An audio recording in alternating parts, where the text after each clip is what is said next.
সরল মানুষ চেনার দুটি উপায় হল, নাম্বার ১, সোজা ও নির্দোষ ভাষা ব্যবহার। সরল মানুষ সাধারণত মিথ্যা বা কৌশল ব্যবহার না করে সোজা ভাষায় কথা বলে। তাদের কথাবার্তা সরল, সৎ এবং মৃদু হয় এবং তারা কোনো ধরনের দ্বৈততা বা জটিলতা পছন্দ করে না। নাম্বার ২, অন্যদের প্রতি সদয় ও সহানুভূতিশীল আচরণ। সরল মানুষ সাধারণত অন্যদের প্রতি সদয়, সহানুভূতিশীল এবং সাহায্যপ্রবণ হয়ে থাকে।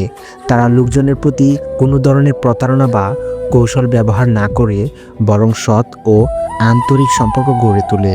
সরল মানুষ সাধারণত সৎ, নিষ্কলুষ এবং স্বভাবগতভাবে সরল মাইন্ডেড হয়ে থাকে। তাদের জীবনের লক্ষ্য সাধারণত খুব জটিল বা কৌশল হয় না, বরং তারা সৎ এবং সরলভাবে জীবনযাপন করতে চায়।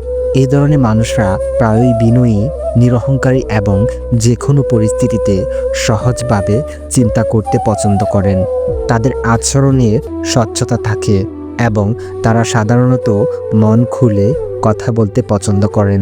সরলতা কেবল বৈবাহিক আচরণ নয়, এটি অভ্যন্তরীণও হতে পারে, যেখানে তারা নিজেদের অনুভূতি, চিন্তা ও মূল্যবোধে সরলতা এবং স্থিরতা বজায় রাখেন।